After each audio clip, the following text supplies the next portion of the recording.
Welcome, everybody, to Law and Crime Daily. I'm your host, Mike Sachs, in for Brian Buckmeyer. Now, the Parkland school shooter penalty phase trial is expected to resume next Monday. Ahead of that, we're giving you a complete recap of the trial so far.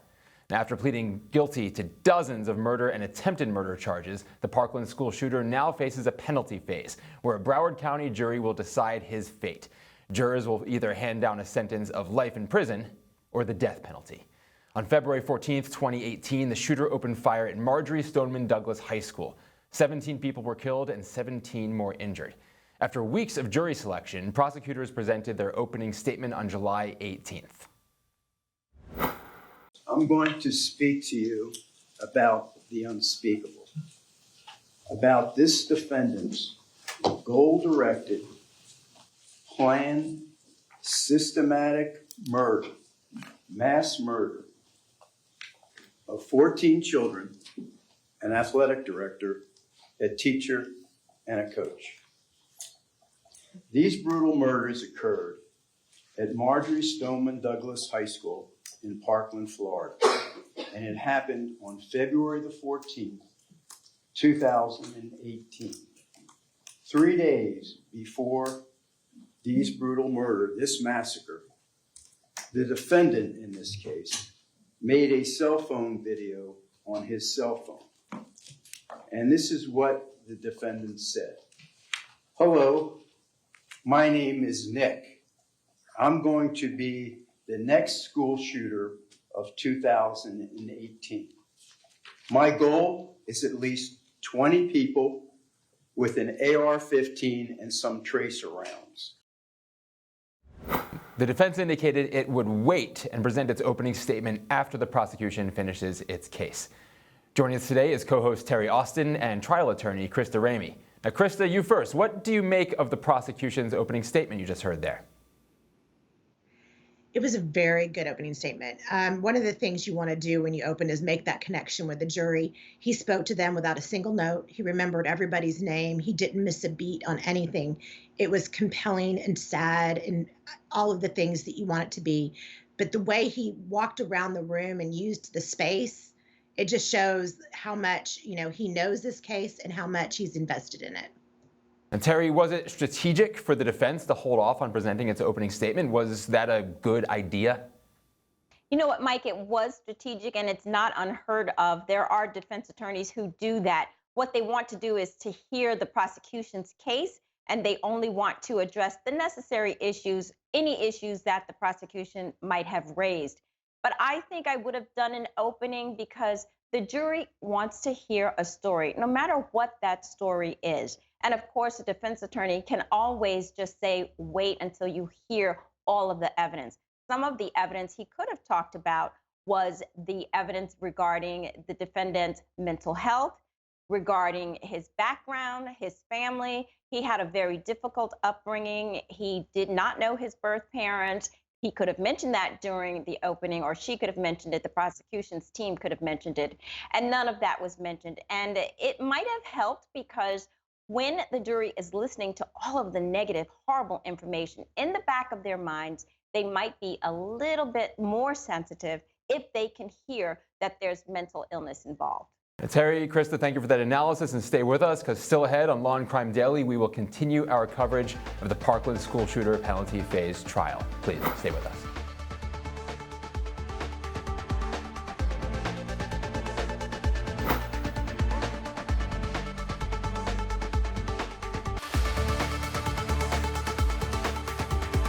Welcome back. Testimony in the Parkland school penalty phase trial began on July 18th as survivors and family members of victims were called to the stand.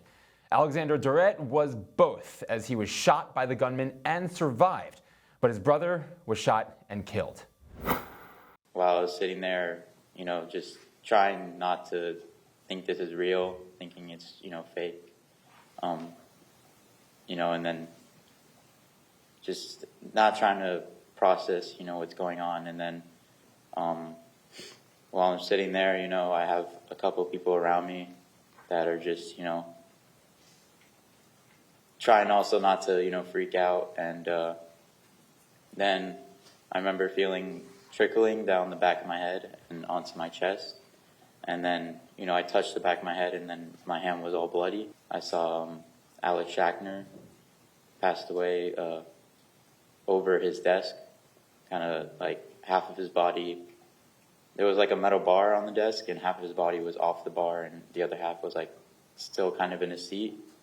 And I saw a pile of blood like forming under him, and I saw his body not spasming, but more like trying to take his like final breaths. And then at that moment, it started getting more real. Jurors also heard from survivor Danielle Gilbert, who described what happened when gunshots rang out. Tell us what happens after you go near Miss Rioven's desk. So then we go over to the other side of the classroom by her desk, and at this time he still hadn't shot into our classroom at that point. We were just sitting, kind of like sitting ducks. We had no way to protect ourselves, no way to stand up for ourselves. And once we were all kind of over by the door and away from the door, that's when he had shot into our classroom. He injured 4 people in my classroom, one of them being fatal. And from there, we just kind of sat and waited until the police came and took us out of the classroom. And did you do anything to record what was occurring? Yes. I'm not exactly sure why, but my initial instinct was to pick up my phone and start recording. And so I did. I took several videos of what was happening. One of those videos was shown in court. Members of the gallery and the witness broke down in tears as it played. We will only play the audio, but we do want to warn you the following clip could be disturbing to some viewers.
Terry, the witness seemed a bit hesitant to discuss why she took the video, but do you think that video will be critical evidence?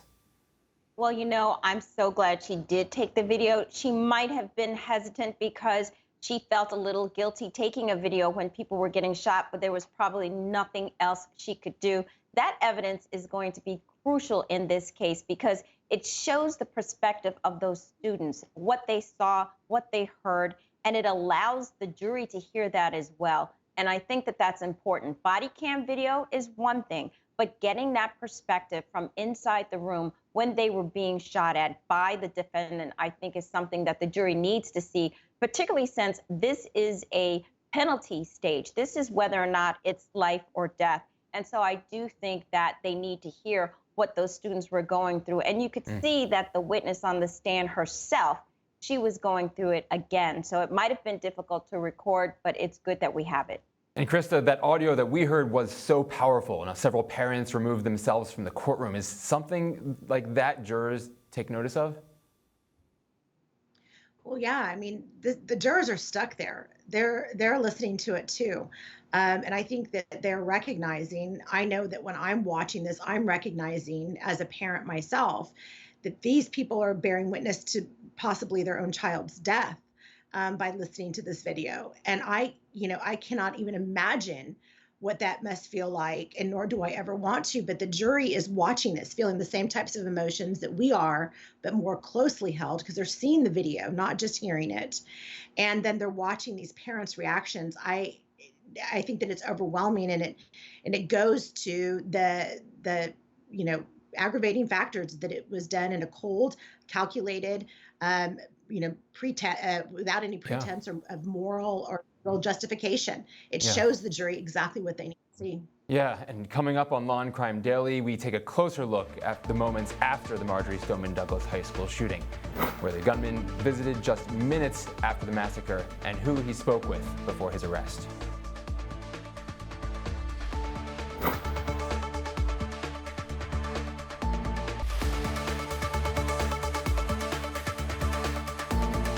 Welcome back.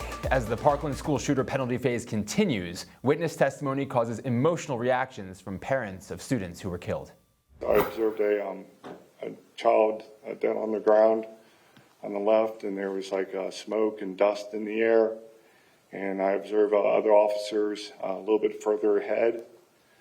I checked one room on the left-hand side, and then I went up to the front of the officers that were there. They were clearing the kids out of the rooms, and myself and another officer went towards the front to kind of keep them covered as they were pulling kids out. I am over Jamie Gutenberg. Okay. And what happened? You checked her? Any vital signs? Yes, I checked her vital signs for breath and for pulse. I found none, and I checked several times. And then we held there for a moment, and Officer Schmidt and I heard a voice we thought coming from the hallway. Okay. Then what did you guys do?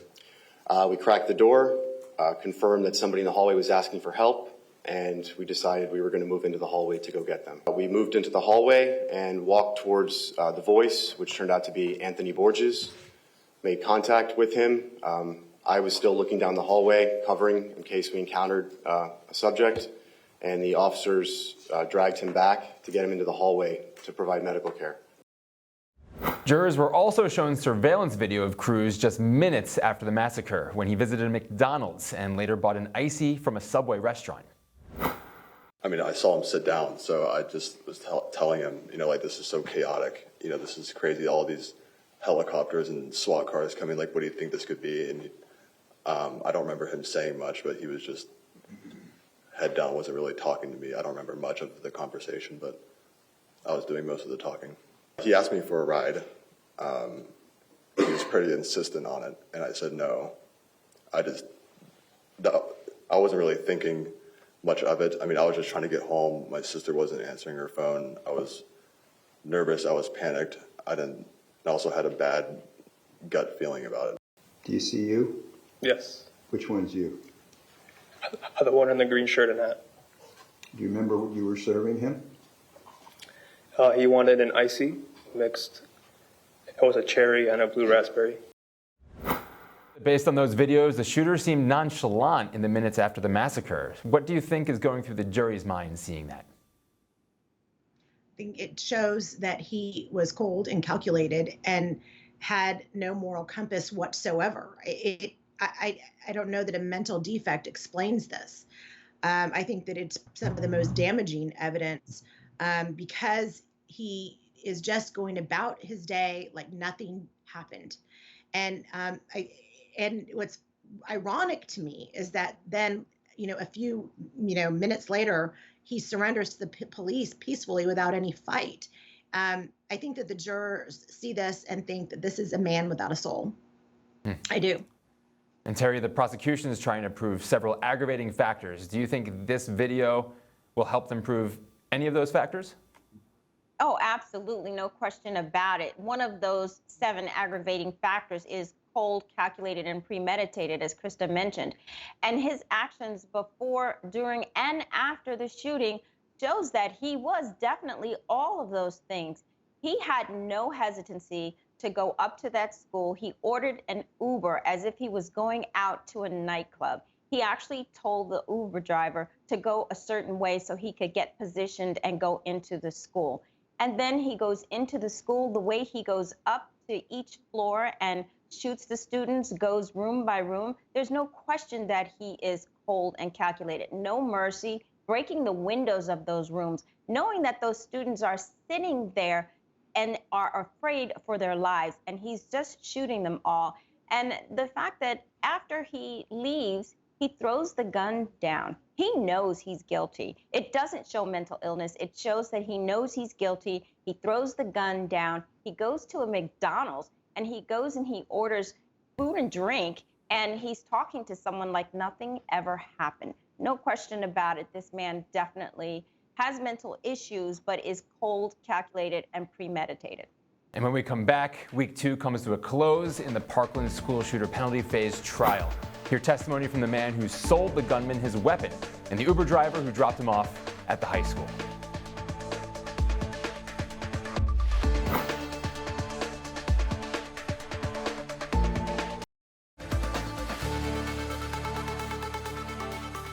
Welcome back. As the Parkland school shooter penalty phase trial stretched into its second week, jurors heard even more testimony from shooting survivors.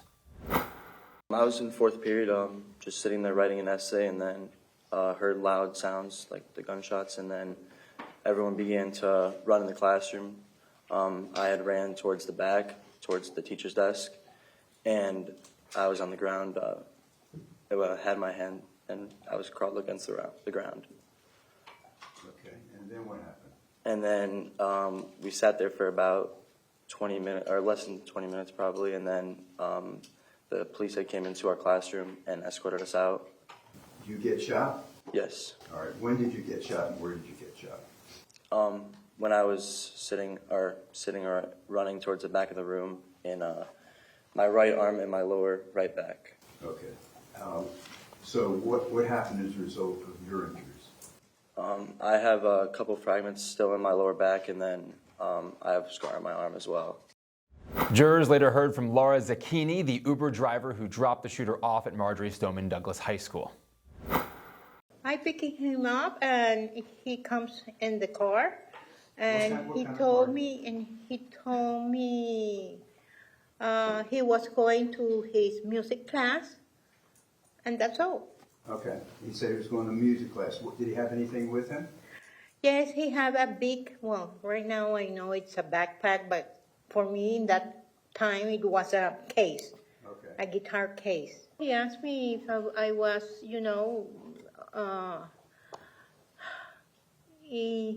was from the neighborhood, so from the area.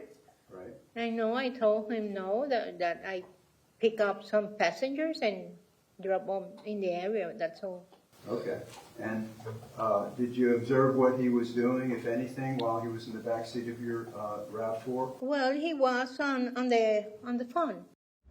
Jurors were also shown the AR-15 the shooter used in the massacre, as prosecutors called the man who sold him the weapon to the stand.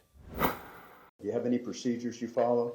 Every customer is engaged in conversation. We look for any red flags, any signs that why the sale should not happen. If for any reason anyone was uncomfortable with anything about the sale did not happen, period. Okay. And did you engage that conversation with Nikolas Cruz? I had a brief conversation, I believe, on pickup, as I stated in my deposition. I came out and asked him, what are you going to do with the rifle? And the reply was, I go shooting with my friends on the weekends. I just want my own stuff. Now, Krista, what sort of impact does displaying the murder weapon have on jurors? How do you think they reacted to that testimony just there? So the merchant didn't do anything wrong, right? I mean, he sold a weapon that he was allowed to sell. So that wasn't the purpose of this testimony. The purpose was to show the premeditation that was involved, and it had an impact. And, as we know, he lied about why he purchased it. We know why he purchased it. And it also, and so it goes to the planning that took place. He bought this gun relatively short in time, less than a year before the shooting. And then he starts all of these posts where he starts, researching how he was going to commit his crime. So it all kind of is pieces in the puzzle that the prosecution is laying out. Right. We know that he had Google searches for the type of weapon, AR-15s. He was searching for soft guitar case. The very things that you saw there on the video, the weapon, you heard the Uber driver talk about how he carried the weapon into the school. Now, Terry, the prosecution is expected to rest its case sometime next week, but the trial is expected to last for months. What can we expect going forward? Well, it's a very good question, because you would think that the prosecution would have many more witnesses. But I do think that the defense is going to put on a lot of witnesses, and the prosecution will be cross-examining those witnesses. And it'll be two types of witnesses. One, to talk about the mental health of the defendant, and two, to talk about his difficult childhood. So I'm expecting that we will see multiple medical experts talking about his mental health or the lack thereof. They're going to be pointing to, like you said, Mike, those searches on the computer to indicate the fact that he is having some mental difficulty. And as far as his childhood is concerned, he did not know his birth parents. He was adopted at birth, and his brother was also adopted at a very young age. And then ultimately, his adopted parents passed away when he was relatively young. And I'm certain that the defense is going to bring some of that in. And there's also a video of the brother who is saying to the defendant, "I love you no matter what. I'm here for you." So that will be shown. And it's a matter of life and death for Nikolas Cruz, life behind bars or going to the death chamber. Thank you for joining us here on Law and Crime Daily. We'll see you next time as we discuss justice in America.